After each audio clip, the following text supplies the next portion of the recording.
Bonjour à tous et bienvenue dans une nouvelle vidéo sur OG's Book Club, le podcast. On se retrouve pour parler d'un livre que j'ai lu récemment. J'ai lu le livre Ville féministe de Leslie Kern. Et ce livre, il était génial, vraiment génial. Je l'ai trouvé un petit peu par hasard dans ma librairie. J'étais dans le rayon architecture. Je regarde jamais ce rayon, moi je suis plutôt fiction. Et je suis tombée sur cet essai qui m'a vraiment intriguée par son titre. Donc il a été écrit par Leslie Kern. Leslie Kern, c'est une professeure de géographie, directrice des études sur le genre à l'université de Mount Allison au Nouveau-Brunswick, donc c'est au Canada. Et elle s'intéresse aux études sur le rapport entre le genre et les villes, la gentrification et la justice environnementale. Déjà, peut-être que c'est un peu de ma faute, mais moi personnellement, je m'étais jamais interrogée sur le rapport entre le genre et les villes. Et au final, quand on y réfléchit, il y a quand même un lien qui est assez fort. Ce livre, il est découpé en fait en 5 chapitres. On a le premier qui est la ville des mères, ensuite la ville des amis, la ville en solo, la ville des manifestantes et la ville de la peur. La première réflexion que Leslie va mener dans ce livre, c'est une citation que je pense que je vais vous lire d'ailleurs parce que je la trouve très très bien. Et je sais pas si on le voit, mais j'ai vraiment écorné pratiquement toutes les pages tellement j'ai apprécié ma lecture. Pourquoi n'y a-t-il pas de place pour ma poussette dans le tramway? Pourquoi dois-je faire un détour de près d'1 kilomètre pour rentrer chez moi parce que tel raccourci est trop dangereux? Qui ira chercher mon enfant au camp de jour si je me fais arrêter pendant la manifestation du G20? Ça a l'air d'être des questions un peu anodines et peut-être que certains d'entre vous ne vont pas s'identifier à ça, mais moi ça m'est arrivé énormément de fois de devoir rentrer chez moi. Et franchement, j'ai beaucoup déménagé dans ma vie et ça a été toujours le même souci. Des fois, il y a un chemin qui est beaucoup plus court, mais il est peut-être pas assez éclairé. Souvent, c'est une question d'éclairage. S'il y a une forêt à côté, et ben, j'aurais tendance à prendre la route qui est plus longue parce que je sais qu'il y aura plus de passages, parce qu'au final, ben, ça fait peur. Ça fait peur et ça devrait pas être le cas. Ce que Leslie essaie de montrer d'emblée dans ce livre, c'est que les villes ont été faites par les hommes et sont faites pour les hommes. Que c'est très difficile pour les femmes de se trouver une place. Et moi, ce qu'elle dit par rapport aux femmes qui n'ont pas de place pour leur poussette, je l'ai vu maintes fois, je prends toujours le bus. On peut faire rentrer une poussette. La première dame qui rentre avec sa poussette, tout va bien, elle a son espace. Mais dès qu'on veut en mettre une seconde, c'est super compliqué. Et c'était arrivé justement la semaine dernière où j'avais pris le bus. Et il y en avait deux qui sont rentrés, ils sortaient des courses en plus, donc ils avaient vraiment plein de sacs.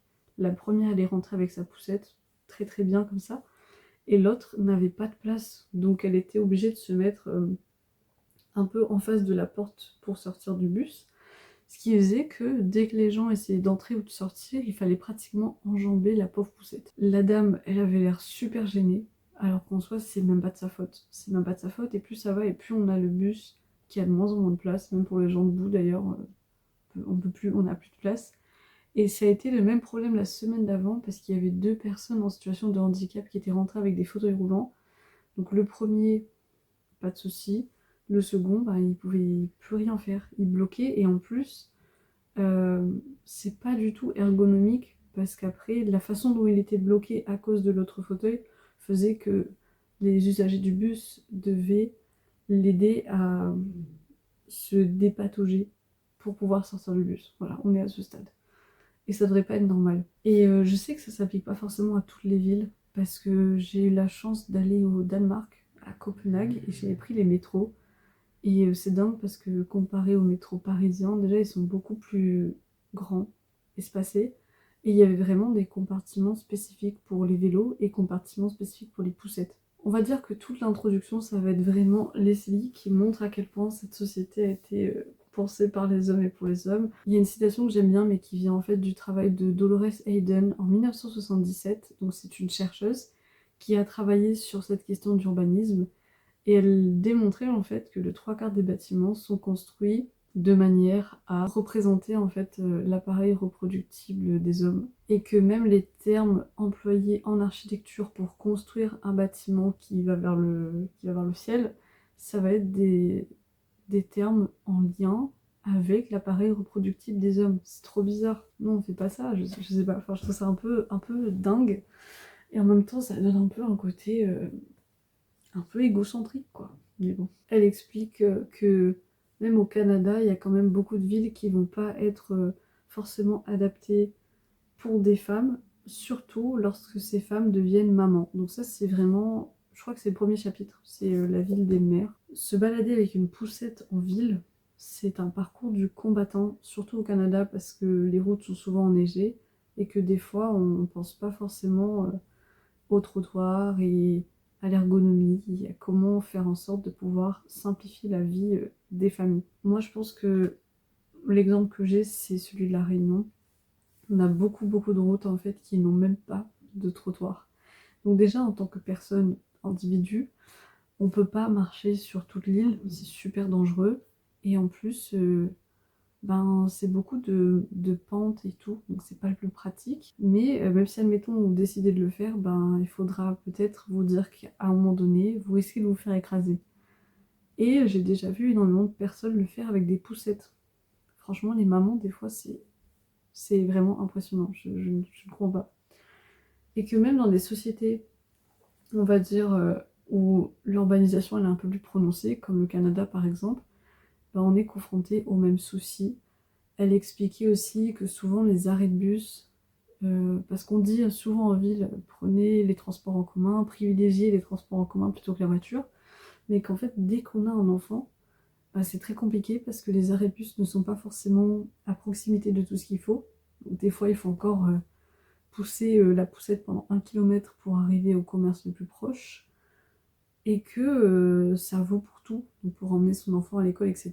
Moi-même, ça m'était déjà arrivé d'y penser que je suis pas sûre de vouloir élever mon enfant en ville à cause de toutes ces contraintes. Donc c'est vraiment quelque chose qui traverse beaucoup le quotidien des femmes et des personnes avec des handicaps, encore plus. Ce qu'elle dénonce aussi, c'est que même si, admettons, vous décidez d'élever votre enfant en ville, vous allez être contraint à aller en banlieue parce que les loyers sont moins chers. Même en périphérie, c'est pas forcément ce qu'il y a de plus fonctionnel parce que on se retrouve loin de tout et qu'il faut forcément investir dans une voiture.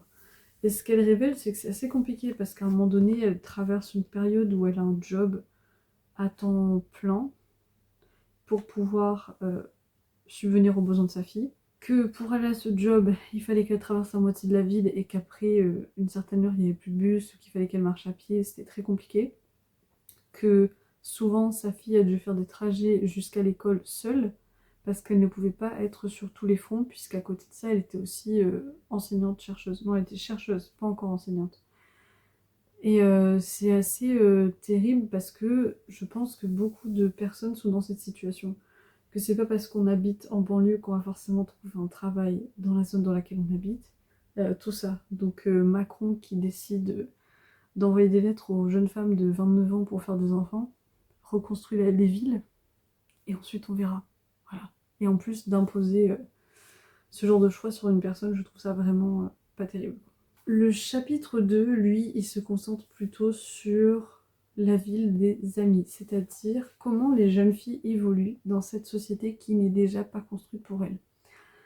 Et là, c'est assez flagrant et j'y avais jamais vraiment réfléchi, mais elle prend l'exemple des films et des séries avec lesquelles on a pu grandir.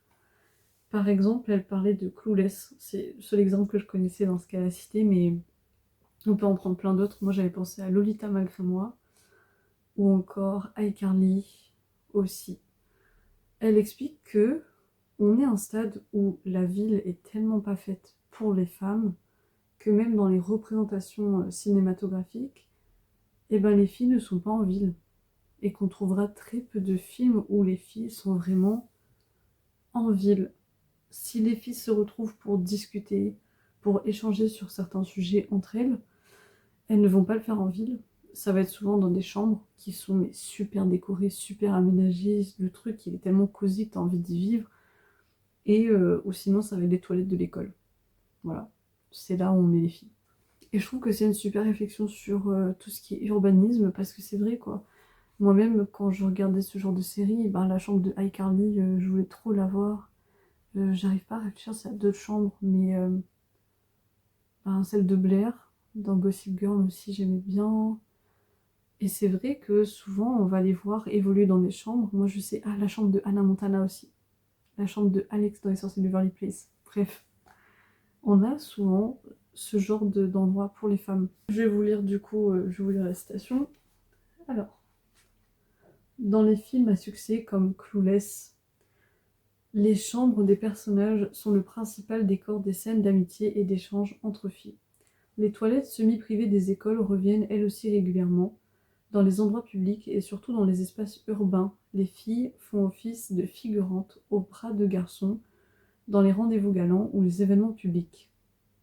Dans certains films, les lieux urbains sont même carrément absents.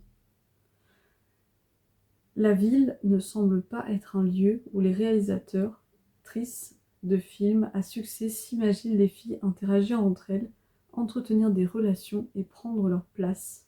Souvent, on va aussi voir beaucoup les filles dans les centres commerciaux, parce que c'est un espace qui est en dehors de la maison, donc elles peuvent parler de sujets qu'elles ne vont pas forcément évoquer devant leur famille, mais dans un espace qui est contrôlé, sécurisé, avec de la clim en été et du chauffage en hiver. En fait, le problème avec ça, avec le fait que les femmes ne sont pas représentées en ville, c'est que ça ne nous donne pas du tout de légitimité et d'envie d'aller se retrouver en ville et de parler en ville.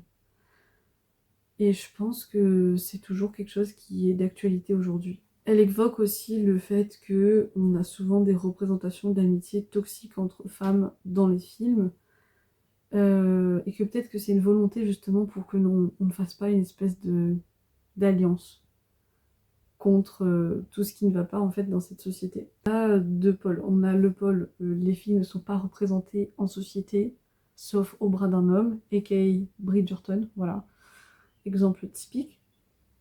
Et sinon, si elles sont représentées de manière générale, ça va être forcément des amitiés toxiques.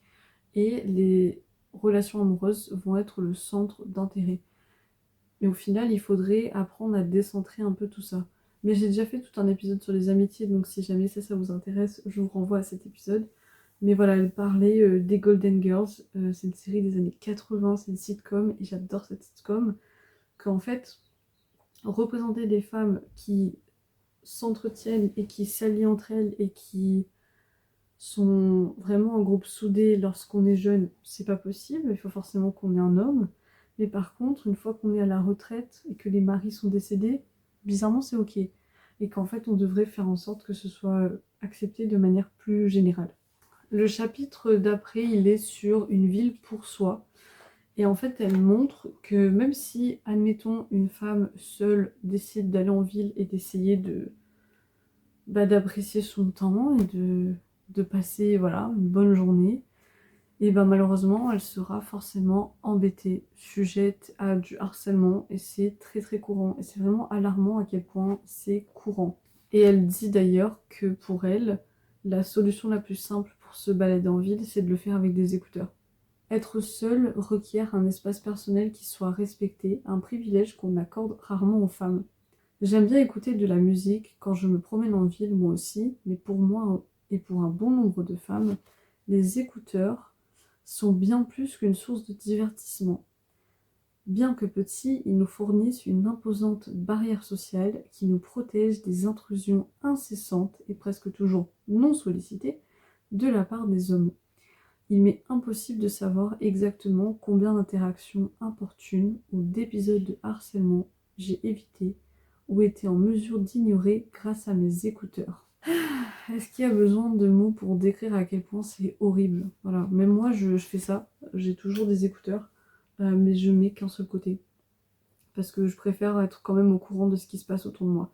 Voilà à quel point on n'est pas serein dans cette ville. C'est terrible. Elle parle ensuite que c'est comme ça qu'on a lancé des petits automatismes que peut-être que les hommes ne vont pas comprendre et ne pas faire, notamment le texte-moi quand tu seras chez toi. Le nombre de fois où je l'ai dit, c'est une dinguerie. Je le dis tout le temps. Quand j'ai des amis qui rentrent seuls ou qui rentrent tard, je vais souvent leur dire tu m'envoies un message quand t'es rentré. C'est quelque chose qu'on fait vraiment pour se rassurer parce qu'on sait à quel point il peut se passer des choses dans la ville. Ça devrait pas être normal. Elle explique aussi que beaucoup des changements qu'on a pu avoir dans les villes, c'est grâce au militantisme et qu'il ne faut pas s'arrêter. Donc ça, c'est un chapitre qui était assez intéressant. Elle dit « Toute réflexion sur la ville féministe se doit de considérer le rôle du militantisme. Il arrive rarement, voire jamais, qu'on octroie quoi que ce soit aux groupes marginalisés, qu'il s'agisse de liberté, de droit, de reconnaissance et de ressources, sans qu'une lutte n'ait été menée. Et le dernier chapitre, c'est la ville de la peur. Donc ça rejoint un peu cette idée, voilà, que je disais que les femmes, même si elles ont envie d'être en ville et de prendre la ville pour elles, elles vont se faire embêter, harceler, voire pire. On a une sorte de peur, d'anxiété qui va se créer depuis notre plus jeune âge parce qu'on nous dit ne parle pas aux inconnus, fais attention, change de trottoir si tu vois des hommes, si tu vois des groupes d'hommes, change de trottoir. Si quelqu'un va te parler, mets des écouteurs ou dis que tu es en couple. On est vraiment à ce stade et ça crée une anxiété qui est banalisée puisqu'on n'y réfléchit même plus et c'est épuisant psychologiquement d'avoir à constamment anticiper les conséquences de nos décisions et de nous demander sans arrêt si on va se faire porter le blâme si quelque chose devait nous arriver. Donc le constat, il est pas joyeux. Et lorsqu'on arrive à la fin du livre, moi franchement, j'avoue qu'il m'a quand même un peu déprimée. Très intéressant, mais un peu déprimant. Elle essaye de réfléchir s'il y a d'autres possibilités. Elle se demande s'il faudrait raser toutes les villes, est-ce qu'il faudrait tout recommencer. Elle propose des pistes. Elle dit en fait qu'il faudrait en fait que toutes les personnes se sentent concernées dans la construction d'une ville, qu'on prenne en compte les minorités, ce qu'on appelle minorités, c'est horrible encore, qu'on prenne en compte les personnes en situation de handicap, les mamans, etc. En fait, le livre, il n'est pas juste là pour découvrir à quel point la ville était hostile, c'est aussi de comprendre que la ville a été pensée sans prendre en compte tous les gens qui existent dans une société. Et que si elle est construite d'une certaine manière, elle peut aussi être repensée d'une autre manière. Et ça, j'ai trouvé que c'était super intéressant.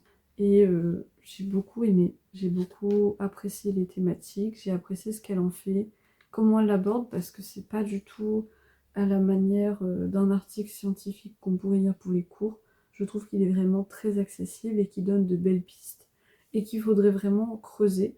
Et en plus, elle cite des autrices qui sont emblématiques, notamment Bell Hooks, Kimberly Crenshaw, et encore plein d'autres. Donc, que dire de plus que lisez ce livre et qu'il est génial. J'espère que cette vidéo vous a plu. Si elle vous a plu, n'hésitez pas à me faire un retour. Est-ce que vous avez déjà réfléchi à qui appartient la ville, comment elle a été construite? Est-ce que vous-même vous remarquez certaines inégalités dans la vie de tous les jours? Et je vous dis à très bientôt pour un nouvel épisode.